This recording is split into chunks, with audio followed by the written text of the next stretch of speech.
It's Nolan. Now, before we get started, make sure y'all hitting that like button. Make sure y'all sharing it on your respective platforms. Let somebody know what we're doing today. Now, let's get into the show.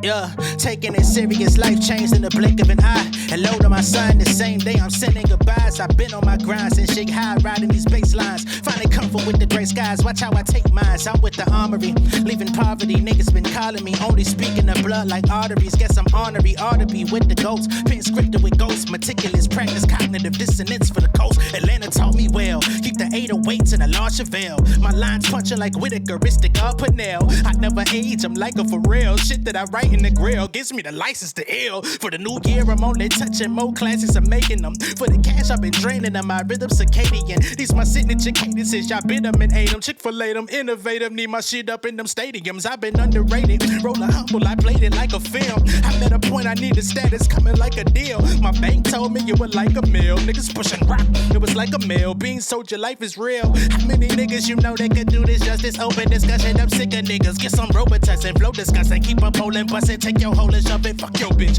Y'all been known for cooking. I got motion in my subdivision. Ain't no 22s in my atoms. I've been a factor, but the truth get redacted. From a city where they pumping balls. Ain't no shooting the basket, just shooting the bastard and spinning bandicoots. Been crashing. What's going on, beautiful people? It's the kid J Nolan here. Welcome back to another episode of Inside the Industry, your number one source for music, entertainment, commentary, and breakdowns. Hope everybody's doing well out there. As we wait on the J. Cole Cameron interview to drop, I believe it's dropping at 5 o'clock p.m. Eastern time. I'm within the Eastern time zone. So it hasn't dropped as of yet at the time of this recording. We're going to talk about Joey Badass, who peeked his head outside yesterday and had some things to say. I guess he's been listening to the new interviews that dropped this week. Cole and Nadeska, Jay-Z, GQ. And he got inspired to get back on social media, and he made a pretty big splash on his way in, all right? Now, if y'all have been following the Joey Badass story for the past year, you would know that he kind of took shots at both Kendrick Lamar and J. Cole in 2025 when he came outside and he did the whole sorry, not sorry or whatever, all of that whole saga.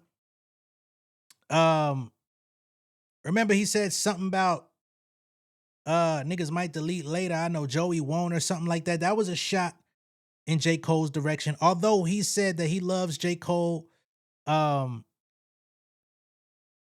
this different type of shit. J. Cole gave him a feature at the opportune time. J. Cole rapping on The Waves instrumental gave him a lot of extra traction. All that different type of stuff, despite them having a relationship, just like despite him and Kendrick having some form of level of relationship, he decided to go at both, right? Some people may feel like it's the spirit of competition. Others may look at it from the perspective of just niggas being haters. However you want to look at it, he did it, right? So now, as he's jumping back out into the public, he's decided to mention J. Cole all over again, basically saying in so many words that Cole was afraid to put JID on the fall off. He's wondering why JID didn't make an appearance. Some people feel the same way. Some people are wondering why JID wasn't on the fall off. Me personally, I don't have those questions because JID is not instrumental to the J. Cole story, if we're just going to be all the way honest about the situation. You know what I mean? That's damn near like, why isn't Ab-Soul on GNX? You know what I mean? Like, that to me would be even more, it would make more sense the other way. But Kendrick made The Heart Part 6 and told that story of TDE, gave him his flowers along with everybody else that's over there. But JID is not instrumental to the J. Cole story. JID is instrumental to the Dreamville story as a label, which by proxy is a part of J. Cole's story. But J. Cole as a man, as an artist, as everything that he accomplished before ever meeting JID, I don't see how telling that story includes him. Not to where he would need a feature. Especially if you listen to the album.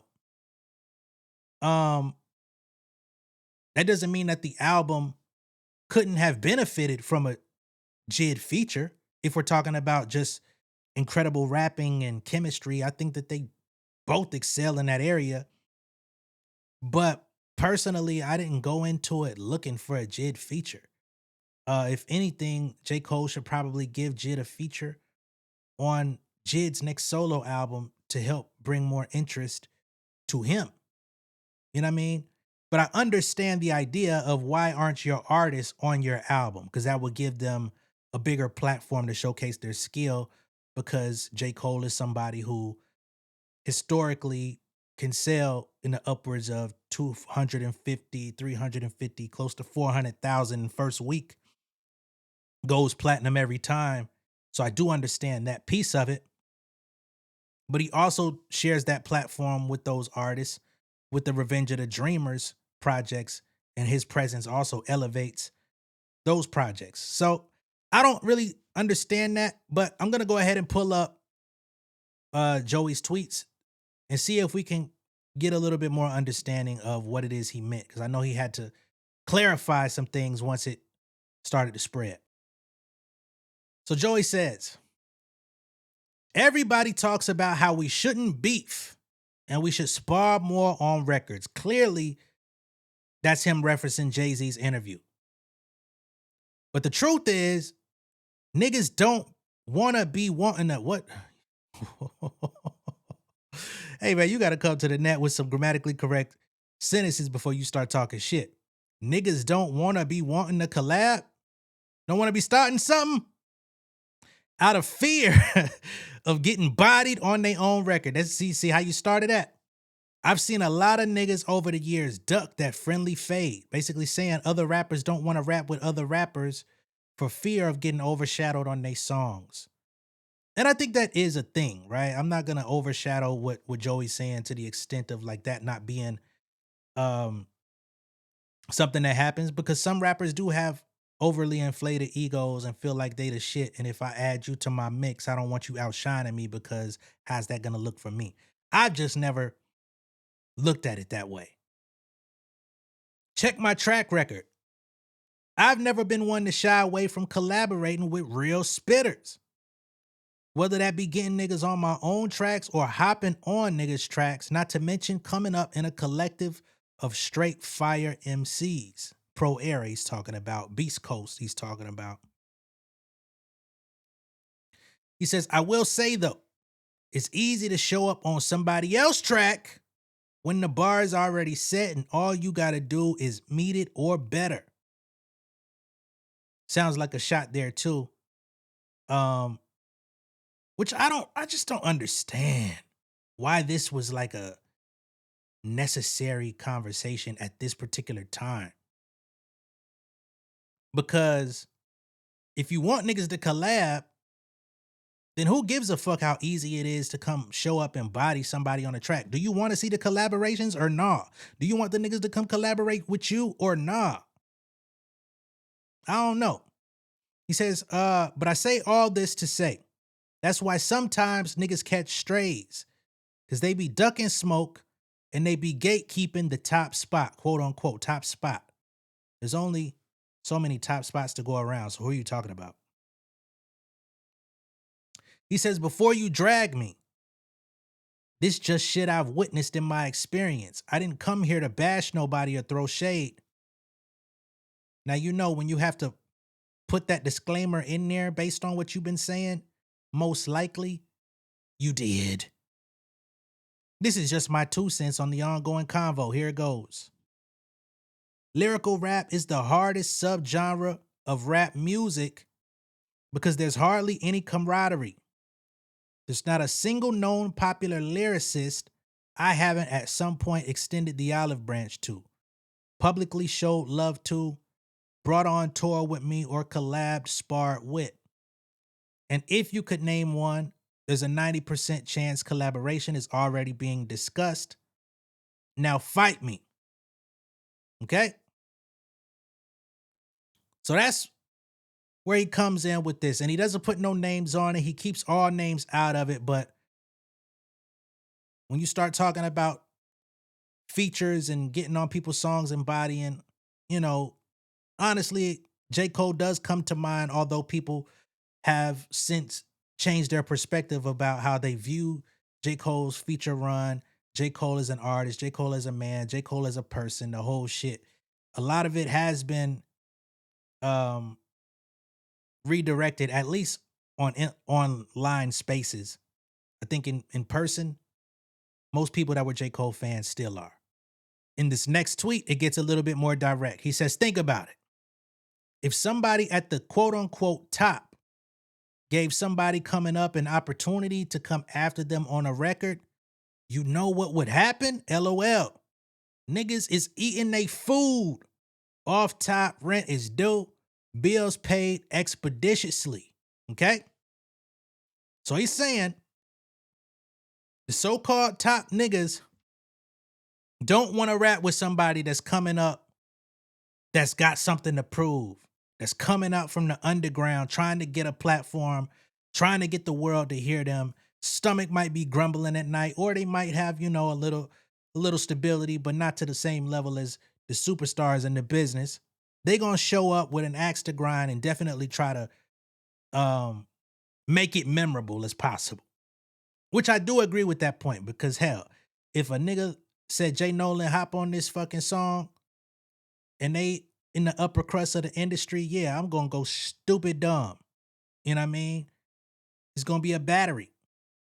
But the thing about it is, if an artist were to reach out to that artist coming up, I would think the expectation for them is for them to body it so that their profile can become bigger. Why the fuck would I want you to get on my song just for you to do some run of the mill shit that don't nobody care about? He says public perception of who's the best would be drastically different if this were a regular occurrence. This is exactly why you didn't see JID on the fall off. He would have overstood the assignment. To me personally, it made no sense. He wasn't on there. But hey, maybe that's just me. By the way, I love the album, but let's be for real. I've already said my piece about JID being on the fall off. I didn't see why it was necessary. I do know that J. Cole did shout out JID on the birthday blizzard and said, you know, basically did the whole if lyrics so truth be told, like if niggas really gave a fuck about rap, JID would be platinum. JID would be the big shit, you know? And some people didn't like that he said that because they said, well, shit, nigga, you could help that nigga get there. Fair enough. But again, the fall off based on the story that J. Cole told on that album, I don't see where JID necessarily falls into it, because they really not like, they're not day-to-day homies like that. Like JID wasn't around for the pre 2014, 2014, 2015 Forest Hills Drive era. He came after that. Then we get into the 39 era. J. Cole and JID are not around each other like that for him to really be a big part of his story. From a rap perspective, I could see it. But I also think they have a collab album that's supposed to drop. Now, JID has a couple collab albums with people that we don't know the status of. The Metro Boomin collab album, which is the one I would honestly want to hear more. And then the J. Cole collab album. I'm not sure if we get either one. Who knows? Okay? But basically here he's saying that JID would have out-rapped Cole, which I don't think Cole actually fears at all. I don't think J. Cole is afraid of being out-rapped. Because why'd he do a song with Daylight if he feared being out-rapped? Why'd he do a song with Ab-Soul? Why'd he do that a couple times? Just doesn't make sense. He wanted to rap with Kendrick originally. Chances are he could have gotten out-rapped on those too, if circumstances would have unfolded differently to where we could have heard those records. Who knows who would have out-rapped who? This nigga been jumping on everybody's shit. Pause. Out rapping niggas. I don't think J. Cole's worried about being out rapped. We'll continue though. Again, though, I don't say that to bash nobody. You on your third tweet. Just my perspective / opinion. I'm tweeting this here because I'll say this to anybody face. Unlike a lot of you niggas, one thing I've never been is a hater. Really think about what I'm saying. Reading is fundamental. Everything should be clear from that first tweet. If not, y'all don't know this lyrical miracle shit like I do. LOL.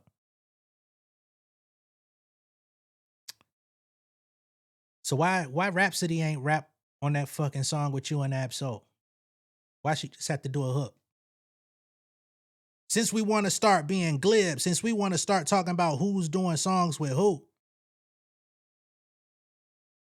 why Rhapsody on your album and not rapping a rap verse? Since we want to get all technical and stuff like that. I'll digress though. Because I really don't have nothing against Joey. It's just niggas be coming out talking. And it's just like, what are you talking about? What are you talking about? He says, I'm talking lyrical miracle niggas. Only. Not just any up and coming rappers. I'm talking strictly about the niggas who spit that other shit. I have a real love for the game, man. I've been a real player in the sport for a while. Everything I've ever said, I've stood on. And I could back up all my talk. I got genuine love for niggas. There's a million other examples I could use to back up what I'm saying, but that was the most recent. I keep seeing y'all say I'm hating on Cole, and that really grinds my gears, LOL. Literally love everybody on that side. Dreamville is family. I've even expressed this sentiment to JID directly. You know why? Because I can do that. I mean, is JID really gonna whoop your ass for asking why you're not on the fall off? What the hell? What, you gonna stomp your stupid ass out? Bitch, why the fuck would you ask that? Of course you could ask that. You're not a nobody. You know, you're an established artist. You're an accomplished artist in your own right. You have relationships. He's not lying when he says he's collabed with the majority of the so-called who's who of lyricists in the game. So I'm not taking nothing away from Joey there. But what is it that you're trying to prove with the statement? Especially when you're putting whole paragraphs into this. I don't know. It's funny when people say I'm clout chasing or attention seeking when I'm generally just speaking my mind. Only reason y'all heard from me today is because that Hove interview. Peace though. We've got more. So Gotham Hip Hop did a piece showcasing all of the tweets or whatever. Probably was trying to archive it in case Joey got out here and tweeted and deleted. So he comes back. He says, my sentiment is this type of thing happens all the time. This is just a recent example that I think is clear. By the way, the topic was about sparring in hip hop from the Hove interview. This is not just about J. Cole. This is about lyrical rap as a subgenre, period. My sentiment is that there's a scarcity mindset in the subgenre, and usually the top guys don't invite other hungry spitters onto their own tracks. I don't honestly believe this, personally. I think there are some niggas out there that are scared to rap with other niggas, right? But I think more often than not, most artists go into their cave and they record the music that they want to make. They tell the story that they want to tell. They create the environment in which they are existing in musically. And many times, the other so-called lyrical rappers that you want to name are not in those environments with them. They're in their respective corners creating their own lyrical raps and albums. and mixtapes and on the road trying to survive, feeding their fucking kids and shit. You know what I'm saying? I think, unfortunately, we are in a stage musically, especially if we want to talk about the lyrical rappers, so called, where niggas are surviving more so than trying to make the best possible music. A lot of these niggas are releasing music that doesn't need to be out, releasing more projects than needed, not cutting the fat off the albums so that they could keep the streaming numbers coming, so that they could provide for their families.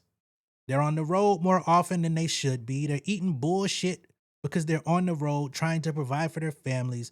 Music has turned into a business first mindset. Business first mindset means make music, release music, perform music, write music for TV shows, write music for this commercial, do this, do that. All the opportunities that you have, ghostwrite behind the scenes. If an established mainstream rapper is having writer's block, show up, write the song, give them the rights to it, keep this shit pushing. The money is too funny for niggas to really be creating just out of the pure love of MCing. I think if everybody was creating out of the pure love of MCing, niggas would slow down, slow cook the music, nurture those relationships, have more people around in the studio playing the music. And if a nigga say, hey man, let me get a 16 on that, they gonna do it. But based on the way that niggas create these days, everybody doesn't fit into that box. That's how I see it, for real, for real. Let me keep reading what Joey's talking about. He says, niggas got a scarcity mindset. He says, let me give Cole his flowers real quick just to be clear, because I love the album and I've always loved him as an MC and person. But I stand on what I'm saying. The evidence is there. There's a difference between doing features for niggas and featuring niggas on your own work. And for the record, if niggas wholeheartedly thought JID didn't fit on The Fall Off, that's your opinion. But he's also not featured on any other J. Cole album. Again, because of the way niggas create. JID, I mean, I'm not even going to get into it. JID don't even be around them niggas. He said it himself. Didn't J. Cole just say if hip-hop was dead, JID would be platinum? On a throwaway mixtape, by the way. But then not feature him at all on the mixtape or the album when either or would have made sense? All I'm saying is notice the trend in this specific subgenre. Sincerely a lover of the art form of lyrical rap. I'm not going to reiterate my point. I said it as eloquently as I possibly can. In summation, he says, let's stay focused on the sentiment of lyrical rap as a subgenre and friendly sparring. It's the most scarcity mindset lane of rap. There's a lot of brand protection going on, which is understandable, LOL. If my example was bad, cool, I won't die on that hill. I'm not here to single anyone out. I hate it for it to come off that way, but the sentiment as a whole about niggas being afraid to feature other top MCs on their own records remains, at the very least, speculative. So Joey Badass, what you're gonna have to do, brother, is you're gonna go in the studio. You're gonna compile all the best beats that you could possibly find from every producer. Not just Chuck Strangers, not just all these niggas that you always work with, Static Selector, whoever, the top of the top of the top, the cream of the crop. The best beats that you could find. And just start bringing niggas in the studio and do a compilation album. Best thing you could possibly do. And don't shortchange the beats, as I stated. Choose the best possible beats. All the beats you will want to keep for yourself, put other niggas on them.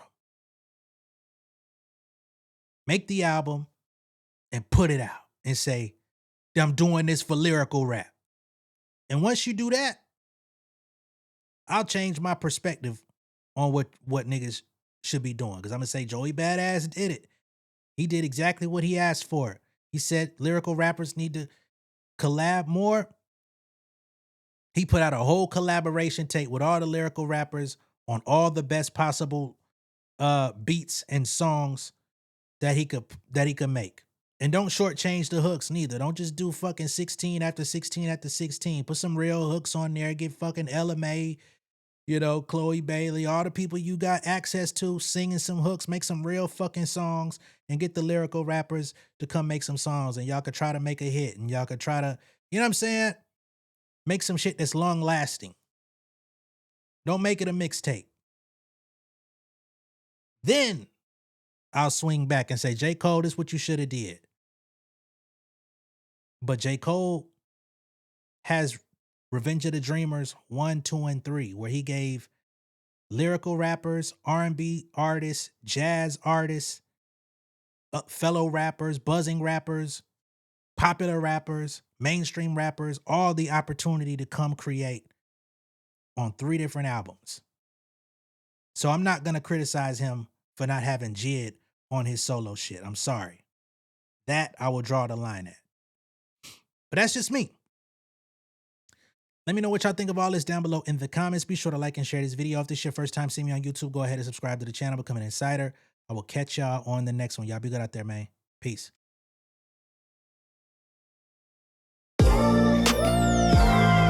Yeah, family over fame in this bitch, yeah. The glory of living righteous is setting in. My street knowledge and education's a perfect blend. Young mogul, independent, I've been setting trends. The first one from my family to be faithfully wed. Fuck niggas and the horses that they riding on. I see this shit from all angles like a polygon. I'm never politicking, the drama be piling on. Father and great son acknowledged like I'm Bobby Bonds. Conversation with my lady about the paper route. 5 sit bank accounts, every day I make it count. They down talking my commentary for hating now. Well, I can take it cause I'm bodying your favorite now, please. I can do this shit in my sleep. I been writing for these niggas, y'all read it and weep. I been fighting these niggas if you speak on the street. I turn your birthday party into New Year's Eve. Don't let me take it there. We ain't playing fair. This the ATL, Southside nigga moving furniture like Wayfair. Life on hold, no insurance for your healthcare. Lifeline gone, so you wanna be a millionaire? Well, let me tell you about this world I built. The women I dodged, the niggas that I read for filth. The sympathy calls, consulting for the stacks I built. I had